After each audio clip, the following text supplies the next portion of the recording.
नाज़रीन, drama serial बेईबाजी हकीकत के करीब इसलिए लग रहा है कि माँ बाप 10 बच्चों को पाल पोस कर बड़ा कर देते हैं, मगर यही 10 बच्चे मिलकर भी माँ बाप का बुढ़ापे में सहारा नहीं बनते। वक्ती तौर पर तो लगता है कि हम माँ बाप को रख लेंगे, मगर जब थोड़ी सी भी मुश्किल आ जाए तो माँ बाप बोझ लगने लगते हैं। वीडियो दिलचस्प है, पूरी देखिएगा। चैनल को सब्सक्राइब नहीं किया तो चैनल को सब्सक्राइब जरूर कर दीजिएगा। आने वाली एपिसोड्स में आप देखेंगे कि अजरा की ज्यादतियों पर जमाल भी खामोश रहता है। जमाल कहता है, अम्मी प्लीज, मैं पहले ही बहुत परेशान हूं, मुझे मजीद परेशान मत कीजिए।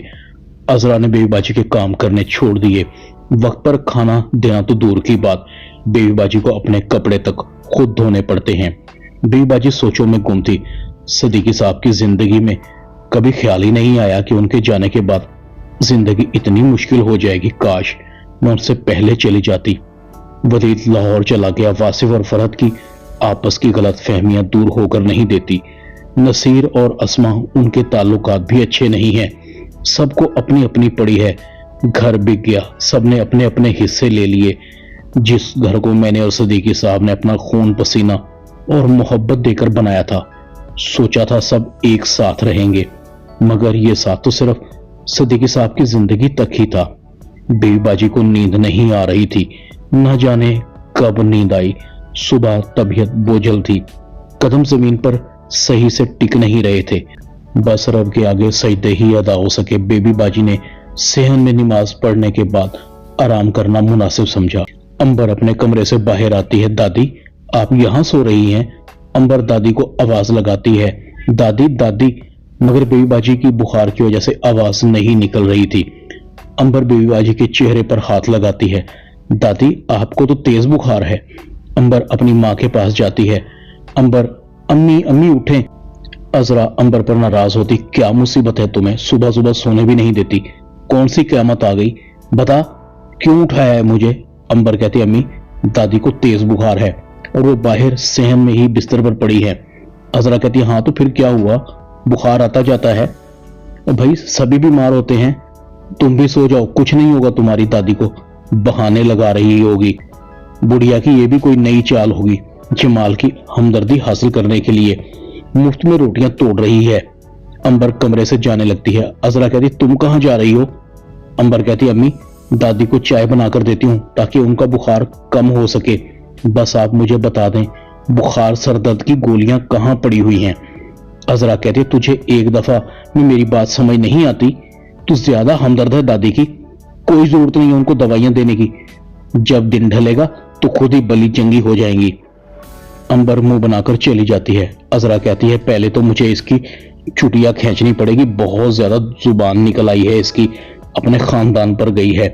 मुझे तो मां समझती ही नहीं। करती हूं इसका बंदोबस्त। लगता है मेरे लाड प्यार ने इसे कुछ ज्यादा ही बिगाड़ दिया है। अजरा सोचों में गुम है। अच्छा है बड़ी भी बीमार हो गई, मर जाए तो अच्छा ही होगा, मगर कहां, जब तक खर्चा नहीं कराएगी तो मरेगी भी नहीं। अंबर अपनी दादी को चाय बनाकर देती है। बेबीबाजी कहती है, जीती रहो, तुमने अंबर मेरा ख्याल रख के मेरा दिल खुश कर दिया। तुम्हारी माँ नहीं उठी अभी तक? अंबर कहती है, नहीं अम्मी, अभी अम्मी सोई हुई हैं। और तुम्हारे अब्बू? वो तो पहले ही नाश्ता करके जा चुके हैं। बेबीबाजी को झटका सा लगता है। पहले तो जमाल मुझसे मिले बगैर कभी भी नहीं गया। लगता है जमाल भी परेशान है। दूसरी तरफ रक्षी और उसकी माँ बैठे होते हैं। रक्षी की माँ कहती है, हो गया फ्लैट तुम्हारे नाम, बताओ कितना हक महर लिखवाओगी? रक्षी खामोश थी। रक्षी कहती, अम्मी आप तो मुझे ताने देने बंद करें। क्या हो गया, जरा ठंडी करके खाएं, वक्त तो लगता है ऐसे कामों में। रक्षी की माँ कहती है, अरे वक्त ही तो नहीं है तेरे पास, ये सिर्फ जवानी है जिसे तू जाया कर रही है। जिस दिन एक सफेद बाल भी तुम्हारे सर में आ गया ना, ये जो लड़के तेरे आगे पीछे फिरते हैं, एक भी नजर नहीं आएगा इनमें से। अगर फ्लैट तेरे नाम नहीं करवाता तो इससे 15-20 लाख रुपए काबू कर ले और सलमान से शादी करके अपने घर की हो जा।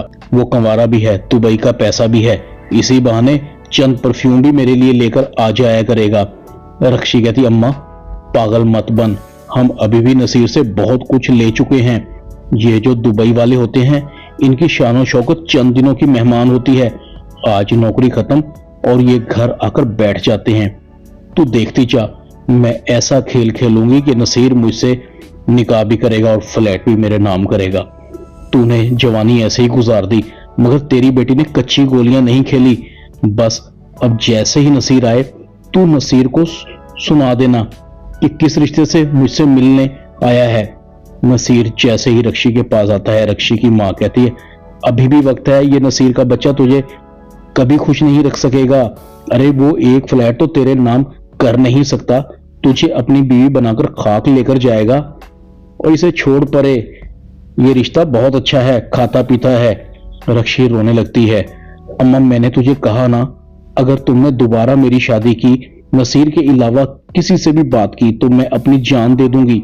शादी होगी तो नसीर से होगी, वरना सारी उम्र कंवारी मरना मंजूर है।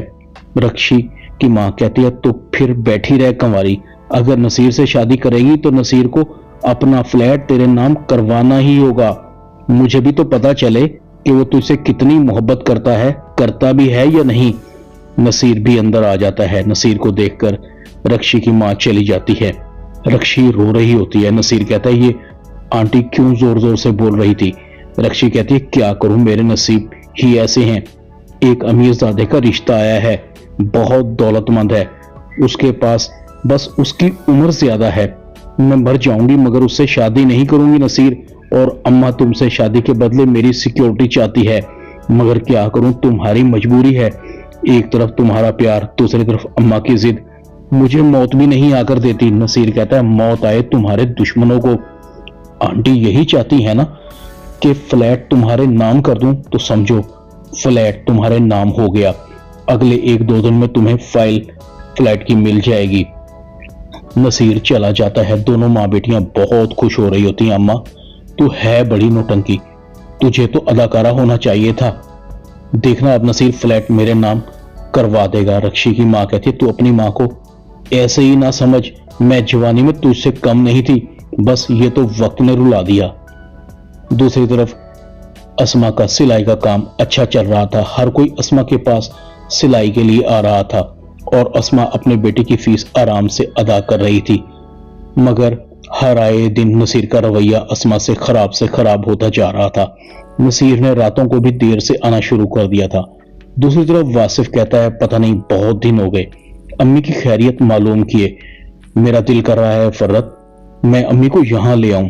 अम्मी की खिदमत करना मुझ पर भी फर्ज है। अम्मी अगर यहाँ आएंगी तो उनकी आबो हवा भी बदल जाएगी। फरत कहती है, वासिफ मैं नहीं चाहती कि अम्मी यहाँ आए। देखो ना, जब अम्मी यहाँ आएंगी तो अजरा भाभी को भी यहाँ आने का बहाना मिल जाएगा, और मुझसे लड़ने का अजरा भाभी तो कोई मौका जाने ही नहीं देती। फिर तुम तो सुबह सुबह ऑफिस चले जाते हो, अम्मी बोर हो जाएंगी। और फिर कुछ दिनों बाद मेरे अम्मी अब्बू भी कनाडा से आ रहे हैं, मुझे उनके पास भी जाना है। अम्मी का यहाँ कौन ख्याल रखेगा, वहां तो सब हैं। वासिफ लंबी सांस लेता है।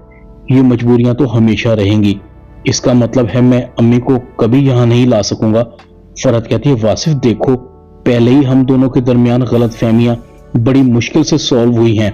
मैं अब मजीद नहीं उलझना चाहती, प्लीज मेरी बात मान लो। ड्रामा बेईबाजी में इतना ही। चैनल को सब्सक्राइब कर दें, वीडियो को लाइक कर दें और बेल आइकॉन के बटन को दबाकर ऑल पर क्लिक कर दें, ताकि आपको मेरी नई आने वाली वीडियो का नोटिफिकेशन फौरन मिल सके। अपना ख्याल रखिएगा। अल्लाह हाफिज।